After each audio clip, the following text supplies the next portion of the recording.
Mister mic এবং mister Jackson তারা দুজন দুজনেরই প্রতিবেশী ছিলেন একে অপরের। কিন্তু মিস্টার মাইক আজ বাইকে অফিসে যাওয়ার জন্য তার কারটি সেখানে বাড়ির সামনে পার্কিং করে রেখেছিল, কিন্তু সে বাইক নিয়ে অফিসে চলে গিয়েছিল।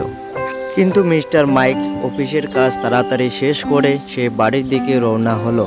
সে বাড়ির দিকে এসে তার কারটির ওখানে বাইকটি দাঁড় করিয়ে সে দেখতে পেল যে, কিন্তু সে অফিস থেকে ফিরে আসার পরে দেখলো যে তার কারে কেউ দাগ লেগে দিয়েছে। কিন্তু সে অফিস যাওয়ার সময় তো দেখছিল যে কারটি ঠিকই ছিল, কিন্তু সেই কাজটি কে করলো, কে এমন কাজটি করতে পারে সেই সন্দেহ করে সে তিনজন প্রতিবেশীকে জিজ্ঞাসা করার জন্য প্রস্তুত হলো। প্রথমে তার স্ত্রী এবং দুটি বাচ্চাকে ডেকে সেই কাজগুলির সম্পর্কে জিজ্ঞাসা করছিলেন, কিন্তু তারা কিছুই বলল না। কিন্তু তারপরে সবাইকে ডেকে এক এক করে জিজ্ঞাসা করা হয়েছিল। তারা কি বলল শুনুন। প্রথমে তার স্ত্রী কি বলল শুনুন। আমি সকালবেলা সুপার মার্কেটে গিয়েছি শপিং করতে ও আমি সবে ফিরে এসেছি। কাজগুলির সম্পর্কে আমি কিছুই জানি না। আমি ক্লান্ত হয়ে এসেছি, আমি ওসব কিছুই জানি না। তারপরে জিজ্ঞাসা করা হলো তার কন্যাকে। আমি পুরো দিন রুমের ভিতরেই পড়াশোনা করছিলাম, পড়াশোনা নিয়ে ব্যস্ত ছিলাম। সবে মাত্র আপনাদেরকে ডাকানোর পরে আমি বাইরে বেরিয়ে আসলাম এবং সেই কাজগুলি দেখতে পেলাম।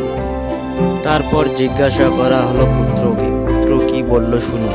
আমি তাদের বাড়িতে জ্যাকসন চাচার ছেলের সাথে তার বাড়িতেই খেলছিলাম, কিন্তু আমি এই কাজগুলির সম্পর্কে কিছুই জানি না। এ বিষয়ে আমার কোনো ধারণা নেই।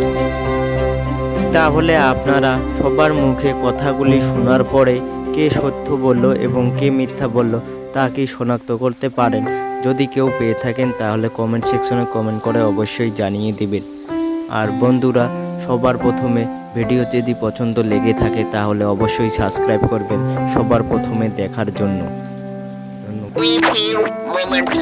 10, 9, 8, 7, 6, 5, 4, 3, 2, 1. মিস্টার জ্যাকসনের বাড়িতে কেউ ছিল না এবং বাড়িতে না থাকার কারণে বাড়িটি পুরো লক করে রাখা হয়েছিল। তাহলে মাইকের ছেলে মিথ্যা কথা বলেছিল যে সে সেখানে গিয়ে খেলছিল, কিন্তু তিনি সেই স্ক্র্যাচগুলি তৈরি করেছিলেন এবং গাড়িটিকে নষ্ট করে রেখেছিলেন। তারই ছেলে করেছিল।